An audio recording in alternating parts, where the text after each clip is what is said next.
أعوذ بالله من الشيطان الرجيم فويل للمصلين الذين هم عن صلاتهم ساهون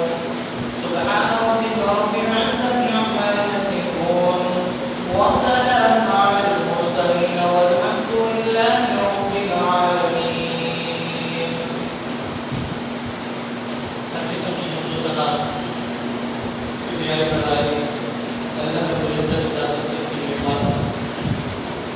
اس کائنات کا اجلا مشرق اجلا حاضر اللہ کو تصویر ہے. آج کی کلاسات درود و سلام آخر کو جناب امام الانبیاء امام الہدیٰ امام اعظم جناب محمد رسول اللہ صلی اللہ علیہ وآلہ وسلم کی ذات پر. معزز سامعین کرام، گزشتہ خطبہ جمعہ کا مبارک آپ کو یاد ہوگا عبادات کے بنیادی لوازمات، بنیادی شرائط، ان کے حوالے سے چند باتیں آپ کے سامنے عرض کی تھیں. مختصر سا خلاصہ بیان کر کے اپنی بات کا آغاز کرتا ہوں. نماز کی تین ہم نے شرائط بیان کی تھی کہ جب بھی نماز کے لیے حاضر ہونا ہے، سب سے پہلے مکمل طور پر عقل کے ساتھ، شعور کے ساتھ، فہم و فراست کے ساتھ نماز کے لیے حاضر ہونا ہے. کیونکہ اللہ تعالیٰ نے ایسے شخص کو نماز پڑھنے سے روکا ہے. یا ایھا الذین آمنوا لا تقربوا الصلاۃ وانتم سکارى. اگر ہوش و حواس کے اندر نہیں ہے، عقل و فہم کم ہے، تو پھر نماز کے لیے آنا اس کا بے فائدہ ہے. اور عقل و فہم سے بات صرف یہ نہیں ہے کہ مدہوش ہے، مجنون ہے، عقل و فراست ختم ہو چکی ہے. یہ بھی ہے کہ جب نماز کے لیے آنا ہے تو اپنے دماغ کو بالکل خالی کر کے آنا ہے. دنیاوی لحاظ سے دماغ بالکل خالی ہونا چاہیے. نہ ہی اس کے اندر خیالات ہوں، نہ ہی کاروبار کے تصورات ہوں، نہ ہی دنیا کا کوئی اور چیز، کوئی بھی چیز دماغ کے اندر نہیں ہونی چاہیے. اگر اس حیثیت سے مسجد کے اندر آئیں گے اور نماز ادا کریں گے، تب ہماری نماز کے اندر خوشی و خضوع ہوگا، اور تب نماز ہماری مکمل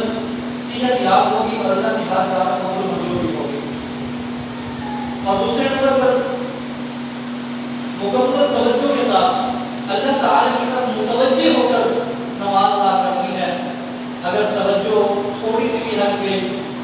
تو پھر نماز پڑھنے کا کوئی فائدہ نہیں ہے. اس طرح نماز کے خشوع و خضوع کو برقرار رکھنے کی چند ایک باتیں بیان کی تھی. سب سے پہلی چیز تھی نبی علیہ السلام کی حدیث ہے، آپ نے فرمایا کہ دو چیزیں جب انسان کو ان چیزوں کی ضرورت ہو تو وہ نماز کے لیے مسجد تشریف نہ لے کے آئے. ایک کھانے پینے کی ضرورت ہو، بھوک بہت زیادہ لگی ہو، پیاس شدت کی لگی ہو، اور دوسرا اگر اسے قضاء حاجت کی ضرورت ہے تو پھر بھی وہ نماز کے لیے نہ آئے.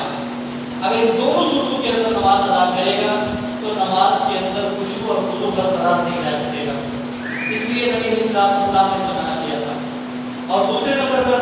نقش و نگار والی کوئی بھی چیز ہے، کپڑا ہے یا مسلح ہے جو ہم نے بچھایا ہوا ہے نیچے نماز کے لیے، یا مسجد کے اندر قالین ہے، گھر کے اندر قالین ہے، کوئی بھی چیز ہے جس کے اوپر نقش و نگار ہیں، پھول بنے ہوئے ہیں یا تصویریں بنی ہوئی ہیں، تو ایسی چیزیں بھی اگر موجود ہوں تو پھر نماز کے اندر خشوع اور خضوع برقرار نہیں رہ سکتا. اور تیسرا نمبر پر میں نے بات بیان کی تھی کہ جب مسجد کی طرف آنا ہے اور نماز ادا کرنی ہے تو اس وقت بالکل اطمینان کے ساتھ، سکون کے ساتھ، جلد بازی کے اندر جو بھاگ کے آیا ہے نماز کے لیے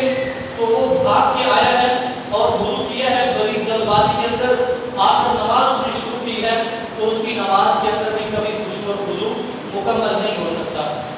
کیونکہ منع کیا گیا ہے کہ اگر سانس کھلا ہوا ہو وہ نماز ادا نہ کرے۔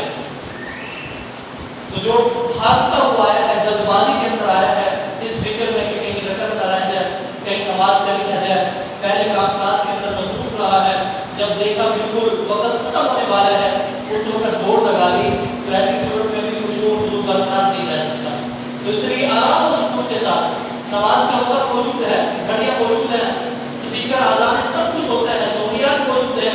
تو بڑے اطمینان کے ساتھ، آرام کے ساتھ ٹائم سے پہلے مسجد کے اندر آنا چاہیے تاکہ نماز کے اندر خشوع و خضوع برقرار رہے۔ اگر خشوع و خضوع نہیں ہے تو پھر نماز کس کام کی ہے؟ نماز پڑھنا بے فائدہ ہو جاتا ہے۔ حضرت عائشہ رضی اللہ تعالیٰ عنہ کے غلام تھے حضرت ابو یونس رضی اللہ تعالیٰ عنہ، فرماتے ہیں کہ نبی حضرت عائشہ رضی اللہ تعالیٰ عنہ نے مجھے حکم دیا کہ میں ان کے لیے ایک صحیفہ لکھوں، یعنی قرآن کریم کی آیات، قرآن کریم کی سورتیں ان کے لیے لکھ کر دوں، اور ساتھ یہ بھی کہا کہ جب اس آیت پر پہنچو حافظوا علی الصلوات والصلاۃ الوسطی،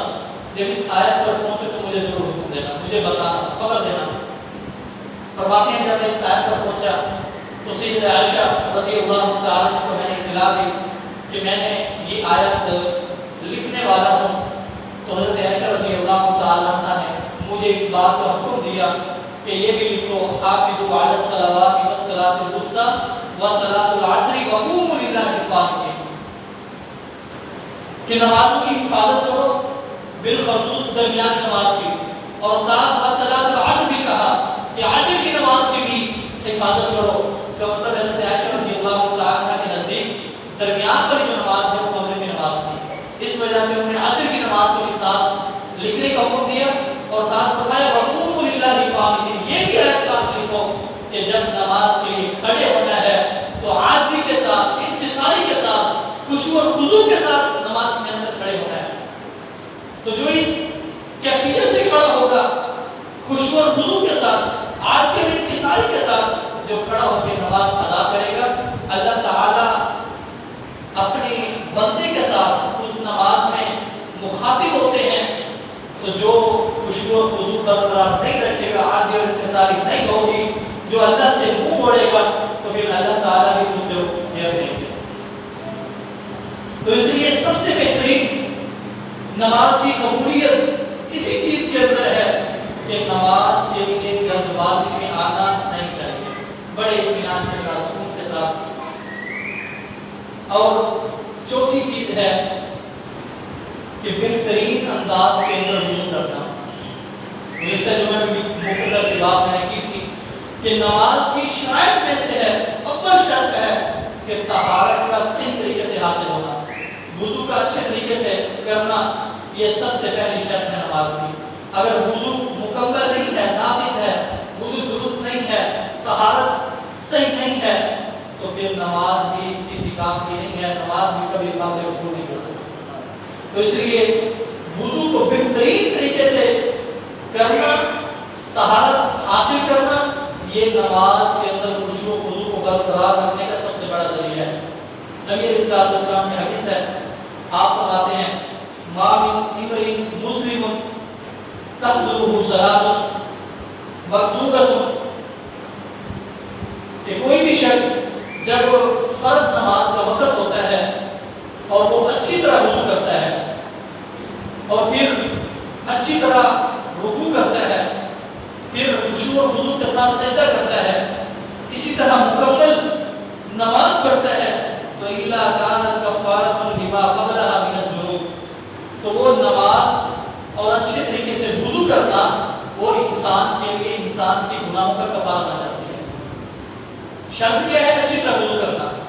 اور خشوع و خضوع کے ساتھ رکوع کرنا، خشوع و خضوع کے ساتھ سجدہ کرنا۔ نبی علیہ الصلوۃ والسلام مسجد نبی کے اندر موجود ہیں، ایک صحابی رسول آتے ہیں، آ کر نماز پڑھی، نماز پڑھ کے آپ کو سلام کیا جانے لگا، آپ نے فرمایا ارجع فصلی فإنک لم تصلی، کہ نماز دوبارہ پڑھیے، آپ کی نماز نہیں ہوئی نہیں، کا بلکہ آپ نے فرمایا آپ نے نماز پڑھی نہیں ہے۔ صحابی گئے، وضو کیا، آ کر دوبارہ نماز پڑھی، سلام پھیرا، جانے لگا، آپ نے فرمایا ارجع فصلی فإنک لم تصلی، نماز دوبارہ پڑھی نماز آپ نے نہیں پڑھی۔ تیسری مرتبہ پھر ایسا ہوا، پھر اس نے کہا اے اللہ کے رسول صلی اللہ علیہ وسلم مجھے یہ طریقہ آتا ہے، آپ مجھے بتائیں کہ میں نماز کیسے ادا کروں۔ پھر نبی علیہ السلام نے وضو کا طریقہ بتایا کہ اچھی طرح وضو کرو، وضو کرنے کے بعد مسجد کے اندر آؤ، رکوع کے اندر اطمینان، خشوع اور خضوع، قیام کے اندر خشوع اور خضوع، سجدے کے اندر خشوع اور خضوع، اطمینان کے ساتھ نماز پڑھو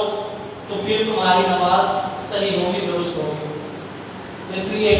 سب سے بہترین چیز، سب سے پہلی چیز وہ یہی ہے کہ وضو کرنا۔ اگر وضو درست ہے تو پھر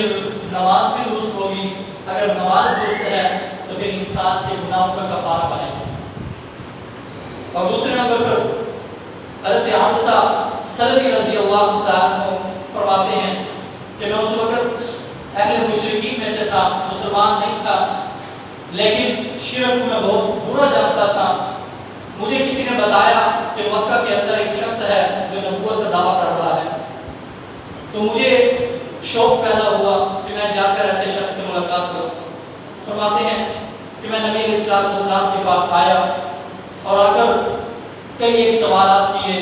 عبادات کے بارے میں پوچھا، نماز کے بارے میں پوچھا، ایمان کے بارے میں پوچھا، اسلام کے بارے میں پوچھا، اور فرماتے ہیں کہ میں نے وضو کے بارے میں پوچھا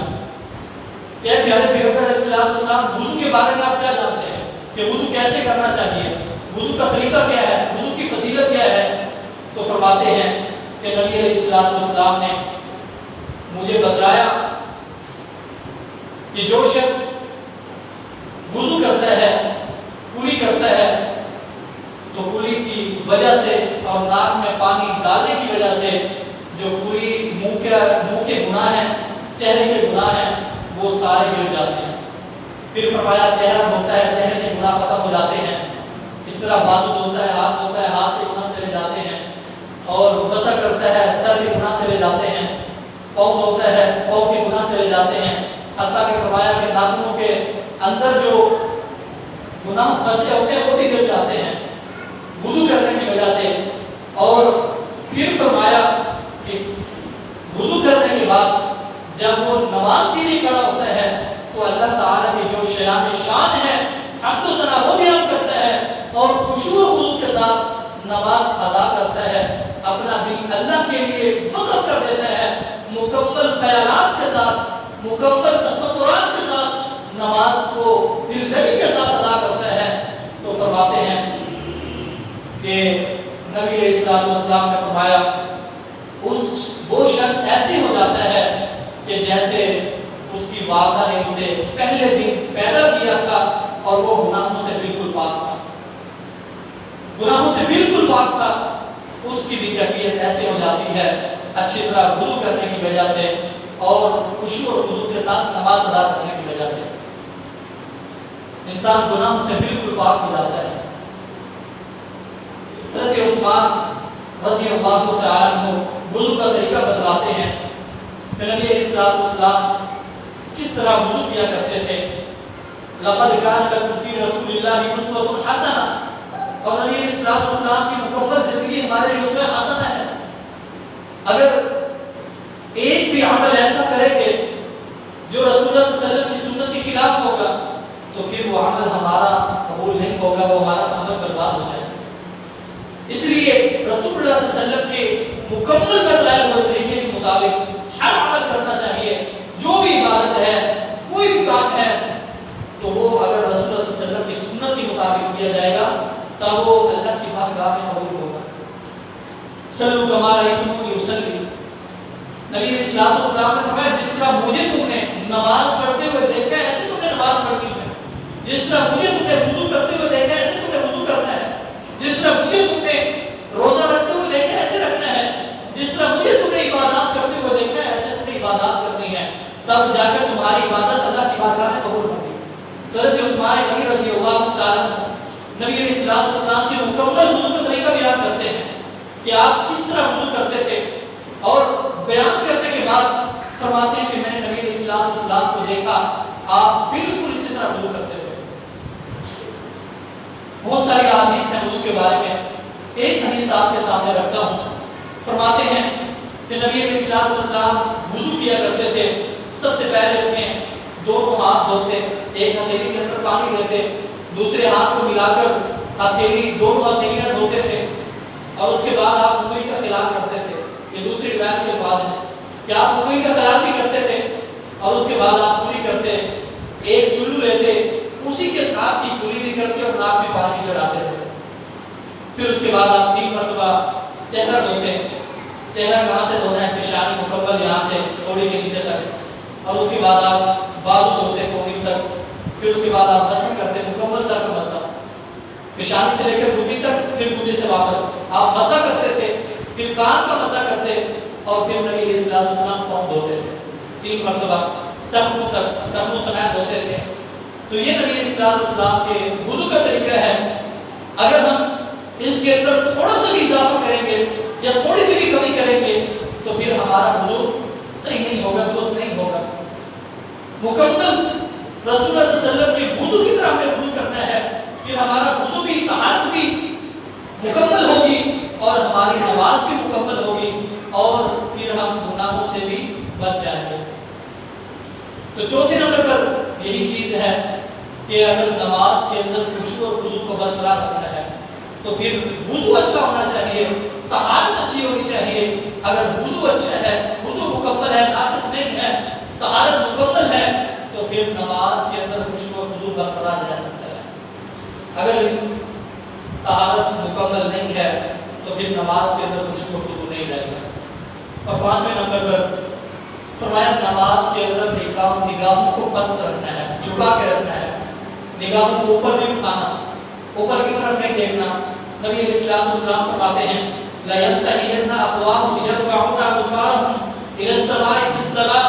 ایسے لوگوں کو باز آ جانا چاہیے کہ وہ نماز کی حالت میں اپنی آنکھوں کو اوپر اٹھاتے ہیں آسمان کی طرف. اولا ترجعوا الیہم, ایسا بھی ہو سکتا ہے کہ ان کی آنکھیں واپس لوٹیں ہی نہ. اور دوسری روایت کے الفاظ ہیں فرمایا لتختفن ابصارهم, ایسا بھی ہو سکتا ہے کہ وہ اوپر دیکھیں اور اللہ تعالیٰ ان کی نگاہوں کو ایک چک لے. تو آپ نے منع کیا ہے اگر نماز سے خشوع و خضوع کو برقرار رکھنا ہے تو آپ نے بتلایا کہ سجدے والی جگہ پر دیکھنا ہے, اس سے اوپر نگاہوں کو نہیں اٹھانا. اور ہماری کیا کیفیت ہوتی ہے کہ جیسے ہی آئے ہیں اوپر, اللہ اوپر کرتے ہی سر بھی اوپر ہوتا ہے, آنکھیں بھی اوپر ہوتی ہیں, اور پوری نماز میں مسجد کا جائزہ لیتے ہیں, معائنہ کرتے رہتے ہیں کہ مسجد میں گھڑی کہاں لگی ہے اور یہ کیسے, مکمل جائزہ لیتے ہیں. تو نماز کا مقصد نہیں ہو رہ جائے گا, نماز کے مقصد ہو جائے گی. تو اس لیے نبی علیہ الصلوۃ والسلام کا حکم ہے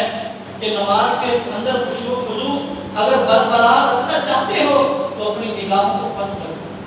نماز کے اندر نگاہوں کا اٹھنا یہ تمہارے لیے باعث عذاب بن سکتا ہے, اور آنکھوں کا واپس نہ لوٹنا, یہ بصارت کا چلا جانا, یہ بہت بڑا عذاب ہے. اور اسی طرح فرمایا دائیں بائیں نہیں دیکھنا, یعنی کہ صرف اوپر نہیں دیکھنا, نہ دائیں طرف دیکھنا ہے نہ بائیں طرف دیکھنا ہے, صرف سجدے والی جگہ پر دیکھنا ہے. نبی علیہ الصلوۃ والسلام نے فرمایا فَإِذَا صَلَّيْتُمْ فَلَا تَلْتَفِتُوا فَإِنَّ اللَّهَ يَنْصِبُ وَجْهَهُ, کہ کوئی بھی نماز کے اندر بائیں یا دائیں طرف نہ دیکھے, کیونکہ اللہ تعالیٰ اپنے بندے کے ساتھ مخاطب ہوتا ہے اور اپنا چہرہ اس بندے کی طرف اللہ تعالیٰ پھیر بھی رہا ہوتا ہے. اللہ تعالیٰ کا چہرہ اس بندے کی طرف ہوتا ہے, لِوَجْهِ عَبْدِهِ, اپنا چہرہ اس بندے کے چہرے کی طرف ہوتا ہے. فرمایا مَا لَمْ يَلْتَفِتْ, اس لیے بہتر ہے کہ اگر تم اپنا چہرہ نہیں پھیرو گے تو اللہ تعالیٰ کا چہرہ بھی تمہاری طرف ہوگا. اگر تم نے اپنا چہرہ پھیر دیا تو مَا لَمْ يَلْتَفِتْ, پھر اللہ تعالیٰ بھی اپنا چہرہ پھیر لیں گے, پھر اللہ تعالیٰ اپنا رخ پھیر لیں گے. پھر دنیا کے اندر کوئی مددگار نہیں ہوگا, پھر دنیا کے اندر تمہارا کوئی پرسان حال نہیں ہوگا, پھر عافیت دینے والا کوئی نہیں ہوگا. اس لیے ہر وقت اللہ کو راضی رکھنا چاہیے. اگر اللہ تعالیٰ ناراض ہو جائے تو پھر دنیا بھی برباد ہو جاتی ہے اور آخرت بھی برباد ہو جاتی ہے. تو اس لیے نماز کے اندر, بالخصوص نماز کے اندر سجدے والی جگہ پر دیکھنا چاہیے. دائیں بائیں دیکھنے سے اللہ تعالیٰ ناراض ہوتا ہے. اور دوسرے نمبر پر دوسری حدیث کے اندر نبی علیہ الصلوۃ والسلام فرماتے ہیں کہ یہ سب سے بڑا ذریعہ ہے خشوع و خضوع کو ختم کرنے کا, اور یہ شیطان جھپٹ لیتا ہے. خشوع و خضوع کا حصہ ہے کہ کہ نماز کے اندر نیچے دیکھنا، سجدے کی طرف دیکھنا، یہ خشوع اور خضوع کا ایک حصہ ہے۔ اگر کوئی ادھر ادھر دیکھتا ہے تو شیطان اس انسان کو اس حصے کو جبڑ دیتا ہے، یعنی شیطان کی طرف سے ہوتا ہے، انسان کی نماز کو خراب کرنے کی کوشش کرتا ہے کہ انسان کی نماز درست نہ ہو، خشوع و خضوع نہ رہے، اللہ تعالی سے ناراض ہو جائے اور یہ میرا ساتھی بن کے جہنم کے اندر داخل ہو جائے۔ تو اس لیے اپنے شیطان کا مقابلہ کرنا ہے اور اپنے رحمان کا ساتھ دینا ہے، اللہ تعالی کا ساتھ دینا ہے، اللہ کو راضی کرنا ہے، شیطان کو ناراض کرنا ہے۔ تو اس لیے خشوع و خضوع کے لیے سجدے کی طرف دیکھنا ہے، دائیں اور بائیں جانب دیکھنا ہمارے لیے حرام ہے۔ اور نبی علیہ الصلوۃ والسلام فرماتے ہیں لا یزال اللہ عز وجل مقبلا علی عبده وهو فی صلاتہ، اللہ تعالی ہمیشہ اپنے بندے کی طرف اپنے چہرے کو پھیرے رکھتے ہیں جب بندہ نماز کی حالت میں ہو، ما لم یلتفت فاذا التفت انصرف عنہ، تو انسان کو چاہیے کہ اپنا چہرہ نہ پھیرے، سجدے سے نہ ہٹائے، اپنا چہرہ نہ پھیرے۔ اگر میں کسی سے گفتگو کر رہا ہوں، وہ مجھ سے مخاطب ہو، میری طرف دیکھ رہا ہو اور میں بار بار کبھی ادھر دیکھ رہا ہوں کبھی ادھر دیکھ رہا ہوں، تو اگر محسوس کرے گا کہ اس کو میری بات پسند نہیں آ رہی، یہ توجہ کے ساتھ نہیں سن رہا، اگر ناراض ہو جائے گا تو اتنی بڑی ذات، اتنی غفور الرحیم ذات وہ ہمارے ساتھ مخاطب ہو اور اپنا چہرہ ہماری طرف متوجہ کیے ہوئے ہو اور ہم اپنا چہرہ ادھر ادھر پھیریں اور بے توجہی کا اظہار کریں، تو پھر اللہ تعالیٰ کیوں نہیں ناراض ہوگا؟ تو اس لیے پانچویں چیز یہی ہے کہ جب نماز کے اندر آنا ہے تو نماز کے اندر دائیں بائیں نہیں دیکھنا، اوپر بھی نہیں دیکھنا، صرف اور صرف دیکھنا ہے تو وہ سجدے کی طرف دیکھنا ہے۔ اگر سجدے کی طرف دیکھیں گے تو پھر ہماری نماز مکمل ہوگی، پھر ہماری نماز اللہ تعالیٰ قبول فرمائے گا اور اللہ تعالیٰ سے راضی ہو جائے گا۔ اور پانچویں نمبر پر نبی علیہ الصلوۃ والسلام کی حدیث ہے، حضرت ابو ہریرہ رضی اللہ تعالیٰ عنہ فرماتے ہیں کہ نبی علیہ الصلوۃ والسلام نے تین چیزوں سے منع کیا ہے کہ نماز کے اندر یقین کام نہیں کرنا ہے، اگر کر لیے تو نماز باطل ہو جائے گی۔ سب سے پہلی چیز فرمایا کہ تم نے مرغ کے چونچ مارنے کی طرح تم نے چونچ نہیں ماری، جس طرح مرغ دانا کھانے کے لیے زمین کے اوپر چونچ مارتا ہے، اس طرح تم نے نماز کی حالت میں سجدے کے وقت چونچ نہیں ماری، یعنی اطمینان کے ساتھ سجدہ کرنا ہے۔ مکمل تسبیحات جو نبی علیہ الصلوۃ والسلام نے بتائی ہیں، کثرت کے ساتھ تسبیحات، آپ نے فرمایا سجدے کی حالت کے اندر سب سے زیادہ دعا قبول ہوتی ہے۔ اور ہم دیکھتے ہیں دنیا کے اندر بھی مثال لے لیں کہ کسی کو منانا ہو، کسی کو خوش کرنا ہو، کسی کو راضی کرنا ہو، کوئی ناراض ہو تو اس کے ساتھ منہ کے ساتھ زبانی کلام میں بندہ کہتا ہے، پھر بھی نہیں مانتا، اکڑ ہوتا ہے کہ نہیں میں تو سے راضی نہیں ہونا چاہتا، صلح نہیں کرنا چاہتا، پھر ہاتھ جوڑ لیتا ہے، پھر بھی اگر راضی نہ ہو تو اپنی پگڑی اٹھا کر اس کے پاؤں کے اندر ڈال دیتا ہے یا اپنا سر جھکا دیتا ہے اس کے لیے، تو پھر اسے بھی حیا آتا ہے کہ اب اس نے اپنی پگڑی اپنی ٹوپی اٹھا کے میرے گھر میں ڈال دی ہے، اب اسے صلح کر دینی چاہیے۔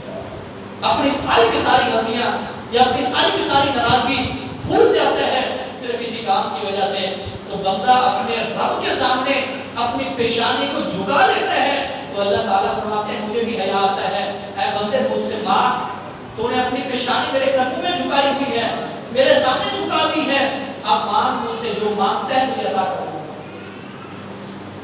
تو یہ سب سے بڑا عاجزی اور انکساری کا ذریعہ ہے سجدے کی حالت کے اندر، تو سجدے کی حالت کے اندر کثرت کے ساتھ دعائیں کرنی چاہیے، یہ نہیں کہ بڑی تیزی کے ساتھ سر زمین پہ لگایا اور فوراً اٹھا لیا، جس طرح ہماری کیفیت اور حالت ہے، ایک تسبیح بھی بڑی مشکل سے پڑھتے ہیں، سبحان اللہ اکبر، سبحان اللہ اکبر، یہ کیفیت نہیں ہونی چاہیے۔ بڑے اطمینان کے ساتھ، آرام کے ساتھ نبی علیہ الصلوۃ والسلام نے دعائیں بتلائی ہیں، تسبیحات بتلائی ہیں کہ سجدے کے اندر، اور کس کا فائدہ ہے؟ اللہ تعالیٰ کا کیا فائدہ ہے؟ ہم نے مانگنا اپنے لیے ہے، دعا اپنے لیے کرنی ہے، اپنی آسانی کے لیے، اپنے پرسکون زندگی کے لیے، خوشحال زندگی کے لیے ہمیں اللہ سے مانگنا ہے، تو پھر ہم آرام سے زیادہ مانگیں، اطمینان کے ساتھ مانگیں۔ آپ کسی کے پاس چلے جائیں، کسی سے مدد کے لیے چلے جائیں، ہاتھ پھیلا رہے یا کوئی ضروریات قرض لینے کے لیے چلے جائیں، تو کیا ہم جلدی سے کہیں اور اگر مزاجی سے اسے کہیں تو قطعاً ایسا ممکن ہی نہیں ہے کہ وہ ہماری مدد کرے، وہ کہہ رہے کہ مانگنے کے لیے آئے ہو اور دوسرا اوپر اکڑتے ہو، غصے کے ساتھ مانگتے ہو، تمہیں مانگنے کا طریقہ نہیں ہے، کس وجہ سے آئے ہو؟ تو اس لیے آرام کے ساتھ اگر مانگیں گے، پیار کے ساتھ مانگیں گے، اس سے التجا کریں گے تو وہ عطا کر دے گا۔ تو اللہ تعالیٰ کی ذات کے سامنے بھی جب ہمیں مانگنا ہے، اپنی دنیا کے لیے خوشحالی مانگنی ہے، اپنی آرام و سکون کے لیے زندگی مانگنی ہے، اپنی اخروی زندگی کو بہتر بنانے کے لیے اللہ تعالیٰ سے دعائیں مانگنی ہے، تو پھر عاجزی اور انکساری کے ساتھ، آرام کے ساتھ، سکون کے ساتھ پھر ہمیں اللہ تعالیٰ سے مانگنا چاہیے۔ سجدے میں بالکل اطمینان کے ساتھ سجدہ کریں، آرام کے ساتھ 2-4 سیکنڈ اوپر چلے جائیں، کوئی حرج نہیں ہے۔ اگر 1 منٹ بھی سجدہ ہو جائے کوئی حرج نہیں ہے۔ اللہ تعالیٰ سے مانگنا ہے تو پھر آرام سے مانگیں۔ اور دوسرے نمبر پر حضرت ابو ہریرہ رضی اللہ تعالیٰ عنہ فرماتے ہیں کہ نبی علیہ الصلوۃ والسلام نے فرمایا بَإِقْعَاءِ قَلْبِ، کتے کی طرح ہاتھ ٹیک کر بیٹھنے سے آپ نے منع کیا کہ نماز کی حالت میں جس طرح کتا ہاتھ ٹیک کر بیٹھتا ہے اس طرح تمہیں ہاتھ نہیں ٹیکنا چاہیے۔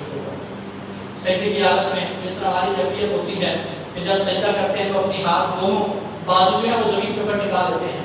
آپ نے اس سے منع کیا ہے، یہ حرام ہے، یہ ممنوع ہے، یہ نماز کے اندر خشوع و خضوع کی بہت بڑا معنی ہے، تو اس لیے اس سے بچنا چاہیے۔ نبی علیہ الصلوۃ والسلام نے فرمایا کہ جب تم نے سجدہ کرنا ہے، صحابہ کرام فرماتے ہیں ہم دیکھتے تھے کہ آپ کس قدر خشوع و خضوع کے ساتھ اور سکون کے ساتھ سجدہ کرتے، اور آپ کی جو یہ کوہنیاں ہوتی تھی یہ بالکل کھلی ہوتی تھی، آپ کی جو بغلیں ہیں بالکل صاف ہوتی تھی، اور آپ کی جو رانیں ہیں یہ پیٹ کے ساتھ جسم کے ساتھ نہیں ہوتی تھی، بالکل الگ الگ ہوتے تھے، سارے کے سارے اعضاء۔ اس طرح ہمیں سجدہ کرنا چاہیے، اگر اس طرح سجدہ کریں گے تو پھر ہماری نماز کے اندر خشوع و خضوع برقرار رہے گا۔ تو اس لیے آپ نے اس سے منع کیا ہے کہ اپنے بازو زمین کے اوپر نہیں بچھانے، جب سجدہ کرنا ہے زمین کے اوپر نہیں بچھانے۔ آپ نے کبھی غور کیا ہوگا کہ کتا اسی طرح بیٹھتا ہے، اپنے جو آگے والے دونوں بازو ہیں اس کے ہاتھ ہیں وہ زمین کے اوپر دونوں رکھ دیتا ہے، اپنے بیٹھتا ہے۔ تو اس لیے اس سے ہمیں باز آ جانا چاہیے۔ اور تیسرے نمبر پر فرمایا والتفات کالتفات الثعلب، اور لومڑی کے مانند ادھر ادھر بھی نہیں دیکھنا۔ لومڑی بڑی چلاک ہوتی ہے، اپنے شکار کو تلاش کرنے کے لیے بڑی بھیگی بھیگی نظروں سے